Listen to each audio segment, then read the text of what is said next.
आम्हाला काहीतरी ठोस पुरावा मिळायला पाहिजे ना. मग असा एखादा ठोस पुरावा हवा की बाबा हो कमळी तुझीच नात आहे.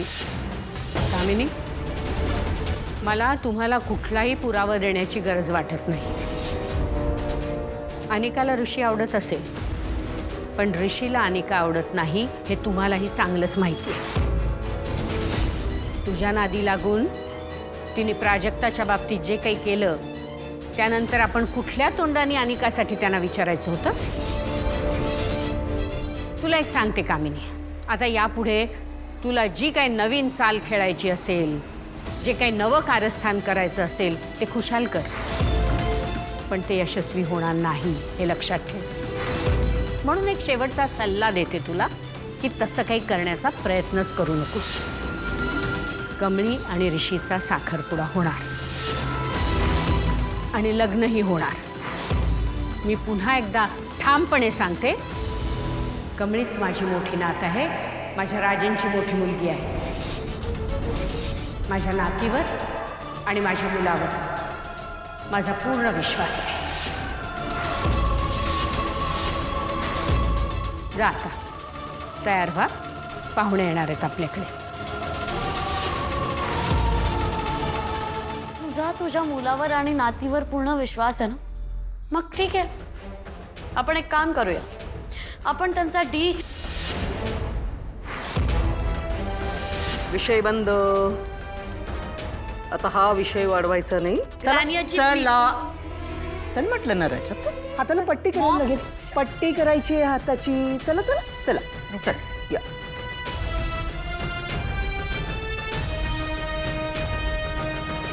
काय रे राजन, काय झालं तुला? आई, माझं डोकं खूप जड झालंय ग. ठीक आहे, जरा वेळ जाऊन आराम कर तू. एवढ्यात नयनतारा आणि फॅमिली येईल आपल्याकडे. आपल्याला आज दोघांच्या अंगठ्या ठरवायच्या आहेत ना. ते लोक आले की मी बाहेर येईन.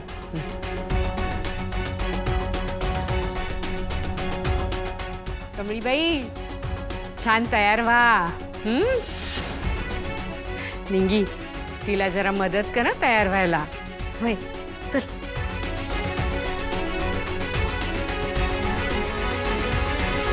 हे ग्रॅनी आजी यार, काय चाललंय तुझं? हा, मला काही कळतच नाहीये. काल रात्री आपण DNA टेस्ट बद्दल बोललो आणि आता तू त्या मॅड आजी समोर मला काहीच बोलू नये तिला. What is happening? बाळा कसं सांगू तुला, ह्या गोष्टी काय अशा सांगून करायच्या असतात का? हे बघ, ही DNA टेस्ट वगैरे जे आहे ना, ती गोष्ट राजन आणि अन्नपूर्णा यांना कळता कामा नये. तू एक लक्षात घे ना, मी ज्यावेळेस तो विषय काढल्यानंतर राजन कसा गडबडला बघितलंस? काय म्हणाला तो आधी? सगळे प्रूफ दिलेत. मग म्हणाला नाही, कमळी ज्यावेळेस आली होती त्याच वेळेस सगळे प्रूफ दिलेत. लक्षात येतंय का? त्यामुळे ही गोष्ट त्यांच्या समोर बोलायची अजिबात नाहीये, कळलं? ओ गॉड, मला ना काहीच कळत नाही तुझ्या डोक्यात काय चाललंय. माझंच डोकं फिरतं येते. तू ना खरंच युजलेस आहेस. ए, तोंड सांभाळून बोला. परमेश्वराने तोंड दिलंय म्हणून काय वाटेल ते बोलशील. प्रत्येक वेळेस जाऊ दे, लहान आहे असं म्हणून सोडून देते. आज इथे मी आहे ना, म्हणून निव्वळ तुम्हाला काही गोष्टी मिळत आहेत. माझ्यामुळे निव्वळ 50% भागीदारी आहे तुझ्याकडे. मी जर नसते ना तर म्हातारीने 1 रुपया सुद्धा दिला नसता तुम्हाला आणि मग दोघी जणी बसला असतात रस्त्यावर. आता काय वेगळी कंडिशन आहे? हा, 50% मला 50% तिला आहे, पण ते पण 50 माझ्याकडून चाललं जाणार आहे जर तिला काही झालं तर. तेव्हा आपण तिला काही करू पण नाही शकत. अगं पण आपल्याला काही मिळवण्यासाठी तिला काही करायची काही गरज आहे का? काही गरज नाहीये. सिरियसली राणी आजी, are you mad? You know what, तुला हे करणं ना बंद कर. बिकॉज हे करून करून तुझ्या झेब्रा क्रॉसिंग मध्ये ना तुझं ब्रेन डेड झालेलं आहे. ती कावछाप कमळी, ती स्वतःहून जाऊन मेली ना, आपण काही नाही केलं ना तरी माझी प्रॉपर्टी जाणार आहे. तुला कळतंय का? त्या कावछापने सगळं हिसकावून घेतलंय माझ्याकडून. माझा रेश गेला, माझी प्रॉपर्टी गेली. मी काय करायचं आता? हा, I don't know why am I even living on this earth man. I should have died. मी मरायला पाहिजे होतं. अरे काय चाललं तुम्हा दोघींचं? हा, कशाला भांडतात मूर्खासारखे? ओरडपणा चाललाय नुसता. ए आई, आता पुढे काय करायचंय ते सांग. हे बघ, DNA टेस्ट झाल्याशिवाय आपल्याला कोणताही पुरावा मिळणार नाहीये. कसा कलेक्ट करायचा पुरावा? काळजी करू नकोस. DNA टेस्ट होणार म्हणजे होणार, आणि ते सगळं मी करणार. आणि त्या DNA टेस्टचे जे काही पुरावे आहेत ना, त्या म्हातारीच्या तोंडावर असे फेकून मारणार. फक्त मी जे सांगते ना तेवढं करायचं.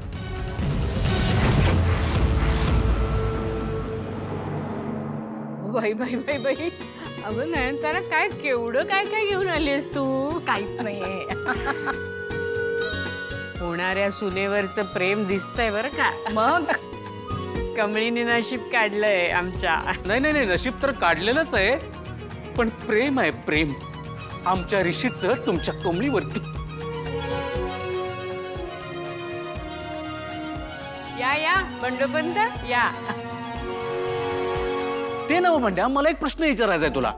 तू नेमकं कुणाच्या बाजून आहेस? नवरीच्या बाजून आहेस का नवऱ्याच्या बाजून आहेस? अहो काय बोलताय साहेबराव, आम्ही दोन्ही बाजून असणार, विषय आहे का? म्हणजे तू लग्नात 2 वेळा जेवणार तर?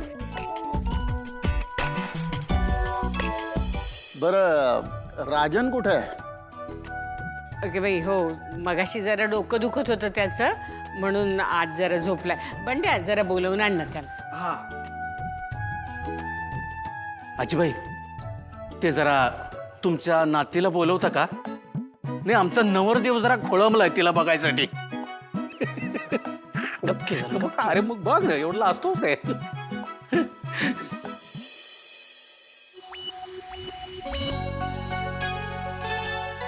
आय आय आय कुंबळे, अगं कसली भारी दिसायली आहेस तू. तुला कुणाची बी नजर नको लागायला. बरं चल आता चल.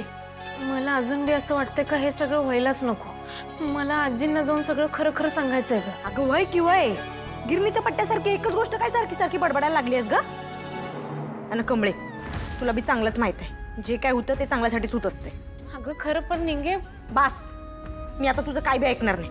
लई विचार करत बसू नको, गप चल चल चल.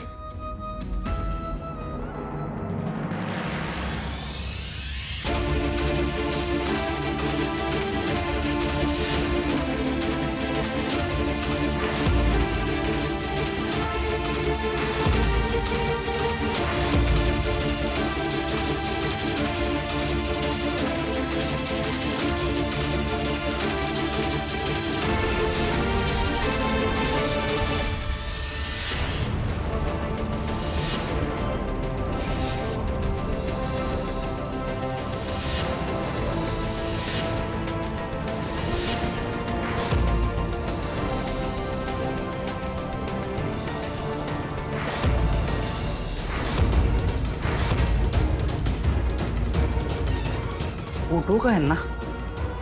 नाही, नको झोपवड करायला. उठल्या येतील त्यांचं ते.